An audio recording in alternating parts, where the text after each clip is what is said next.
Master Shifu raised Tai Lung like a second coming of Kung Fu Jesus. Cause let's be real, if Shifu actually loved him and wasn't just obsessed with making him the Dragon Warrior, he would have still cared even when things didn't go his way. But nah, the second Tai Lung got locked up, Shifu dropped him faster than a cancelled Netflix show. No visiting, no care, just straight up deleted from his life. People were not even supposed to mention his name like it was a curse.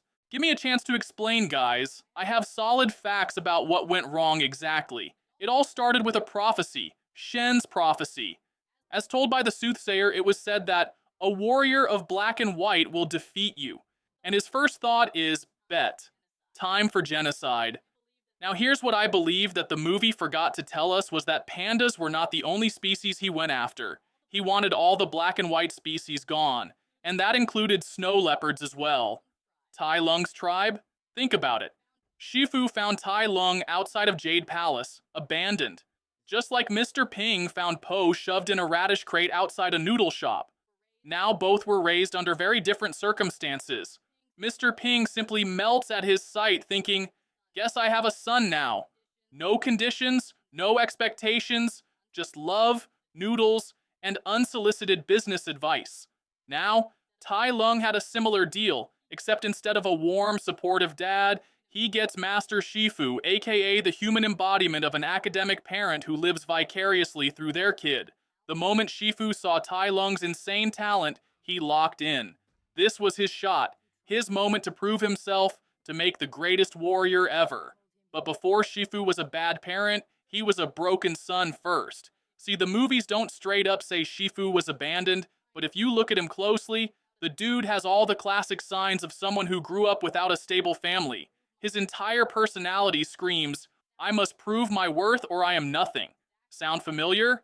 Yeah, because that's exactly what he drilled into Tai Lung. Shifu spent his whole life under Oogway's shadow, desperate for approval, chasing perfection like his life depended on it. And when he finally got his own student, he took everything he wished he had growing up, praise, attention, validation, and shoved it all into Tai Lung, thinking that was love. The dude was a master, but you need to register he could make mistakes.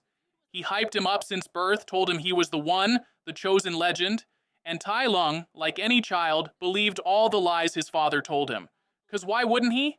I believed my parents when they told me children were born in a factory, and I'm sure every child was told some lie by their parents. But the thing is, we were also given a choice to build our identity. Our parents didn't force us to become what they couldn't be. You can see Poe's childhood bedroom was filled with his interests, posters, action figures, all the nerdy kung fu stuff he was obsessed with. He was raised with love and acceptance. But Tai Lung, oh, he didn't get a childhood, he got a job. This dude grew up in a temple that was about duty, training, and being worthy. His room wasn't full of his interests, it was full of expectations. And the second he didn't live up to them, Shifu abandoned him faster than an iPhone on 1%. When Oogway shut him down, his whole identity was lost. Like, huh? Bro, you made me this way. You filled my head with this prophecy nonsense. And now you're telling me I can't have what you spent years drilling into my skull? That's like hyping a kid up for Disneyland their whole childhood, driving them all the way there, and then just turning the car around in the parking lot. You made me crave this, and now you want to act shocked when I freak out? It doesn't end there, because I also believe that when Tai Lung destroyed the village and went after the scroll, it was not wrong on his account. I know that was too cruel, but sit your ass down and listen clearly first. See, the worst combination for a role model can be an emotionally unstable parent and a strict master. And that is exactly what Shifu is. When baby Tai Lung and Master Shifu were training together, he looked back at him right after he hit the training post. And when he grows up, things stay the same. He taught him every technique, but not humility. Damn, he himself didn't have any. Shifu is always nodding, even when Tai Lung completely destroys the training post and we can see the rest lying around. What does that sound to you? Reinforcement of violent behavior. Have you heard of the Bobo doll experiment? Yeah. That experiment where children were left alone after watching a man hitting the doll when he was angry. What did the children do? They attacked the doll violently. And that is exactly what Tai Lung did. Shifu was literally giving him a positive reinforcement that you don't get appreciated if you don't use violence. Becoming the Dragon Warrior was never Tai Lung's dream. He was never power hungry. All he wanted was only Shifu's approval. He was only praised when he used violent behavior. So yeah, I totally get his outburst. It was not at all surprising to me that the guy used violence, because that is the only thing he had ever known. You can see Oogway standing not too far from them and moving his head in disapproval when Shifu and Tai Lung are training.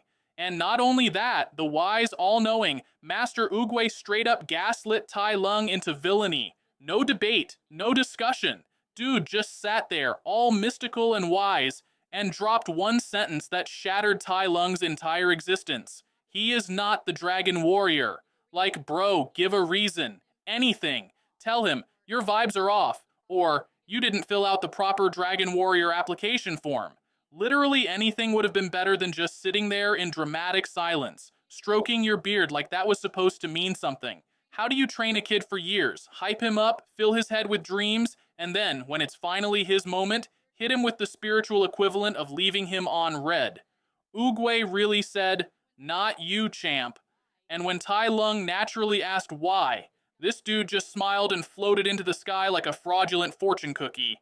And what makes me mad is he didn't even try to soften the blow. No, hey, maybe there's another path for you like Furious 5, or this isn't a reflection of your worth. Just a straight up nope. And then he had the nerve to act surprised when Tai Lung lost it. Like, sir, what did you think was gonna happen? And Shifu just stands there like his credit card was denied at the payment section after he purchased everything in the shop. He didn't run after him, try to get a reason out of him. Just a straight expression like what? This is not the right card? Master Shifu never healed his own wounds before passing them down like a family heirloom. Tai Lung's strength is actually insane. Like, cartoon logic aside, there is no reason this man should be this overpowered. First of all, 20 years. No training, no stretching, no meal plan, nothing. Man was in solitary confinement with giant acupuncture needles stuck in his back, basically paralyzed the entire time.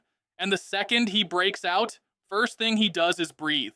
Because, for the past 2 decades, he hasn't been able to breathe properly. And then, he casually obliterates 1,000 fully armored rhinos like they were made of styrofoam. The guy didn't even need any warm-up. He crosses entire mountains and valleys in a matter of days. Without any food or rest, he wipes the Furious 5 like they were tutorial bosses. Keep in mind, Tigress alone is an absolute beast, but Tai Lung treated all 5 of them like background characters in his training montage. And after all this, he fights Po, with absolutely nothing but pure rage and muscle memory, and still almost wins. The funniest part of all this is that when Tai Lung comes back, he is literally just a super-powered, angry teenager. For all his menacing qualities, the deep voice, the dramatic entrance, the absolute destruction of an entire prison, he's also just a really hurt kid. And let's be honest, the second he got that dragon scroll, he would have opened it expecting like some ultimate secret technique, maybe a cosmic cheat code, and then just sat there staring at his own reflection like an idiot. The exact same way Po did. He and Po are the same person in different fonts. Both spent their childhoods obsessed with Kung Fu. Both wanted to be special. And both believed in this massive idea of destiny. Only Po was loved for who he was, and Tai Lung was only loved for what he could become. For a guy who tore through an entire prison, threw rhinos like frisbees, and took on an entire army without breaking a sweat, Tai Lung was surprisingly gentle with Tigress. Like, he could have ended her. Easily. She was standing between him and the Dragon Scroll, and we already saw what he did to the Furious 5. But what did he actually do? Just smacked her out of the way. No lethal strikes, no broken bones, just a casual move. If Tai Lung was really the heartless villain everyone makes him out to be, Tigress wouldn't have gotten back up. But he didn't go for the kill, because despite everything, he wasn't that kind of monster, and yet Po showed him no mercy. Tai Lung didn't get a second chance. He didn't get to redeem himself. He didn't even get to exist. The Wuxi Fingerhole didn't only defeat him, it erased him. Po didn't win through skill. He pressed delete on Tai Lung's entire life.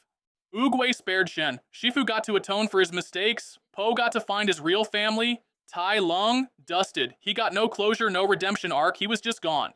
Imagine if, after everything, after the first time he destroyed the village, when he was in prison, Shifu had actually been a father.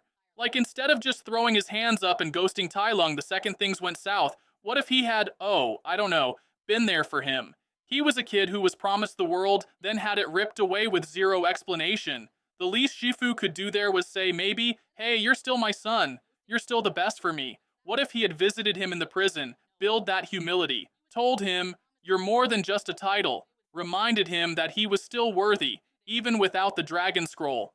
But instead, Tai Lung sat in a cell for 20 years thinking the only person who ever loved him had given up. And for what?